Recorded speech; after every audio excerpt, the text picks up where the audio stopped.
Hello, it's Marie-Anne Cope, otherwise known as the Self-Conscious Author.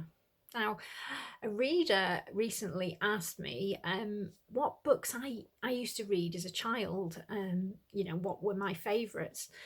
So I thought I'd talk a little bit about that. But I just wanted to say, just following on from the last video that I did for you, that books, as with most people, were my way of escaping for the fact that I had these two things known as my brother and sister, whom I love very dearly. Don't worry about that. But at the time, it was, my life had been turned upside down, and books were my solace, my way of escaping what's going on in the world.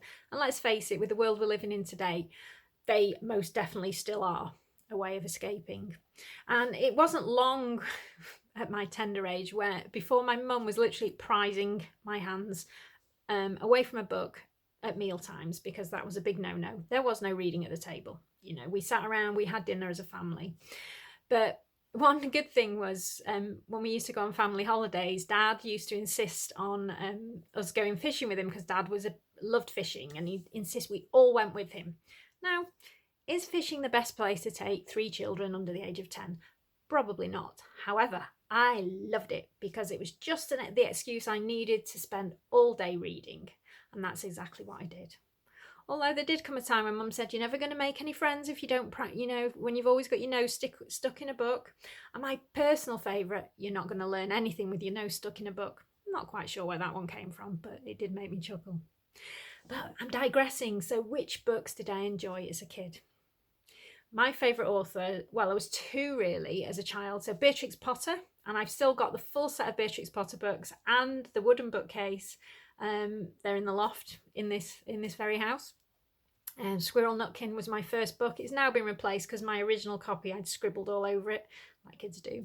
But my other favourite author was Enid Blyton, and I had The Famous Five was my set. The Famous Five and Malory Towers was the other series of books that I read. My sister had The Secret Seven and The Magic Faraway Tree, but for me it was The Famous Five.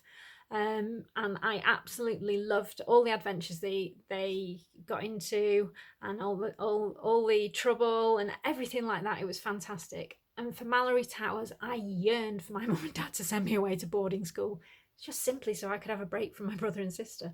Sounds a bit terrible, really, doesn't it? But I also read her standalone, and one of my favourites was the Ring a Bells mystery. I talked about this at a panel I was on a couple of years ago in Wrexham. Absolutely adored that book, and I reread it at the time. And also there was, I don't know whether any of you know, there was a book she wrote called Shadow the Sheepdog, which was literally about a boy and his sheepdog, and it was heartbreaking. So they were the books that started off my childhood love of books until I ventured to the library. But that's a conversation for next time.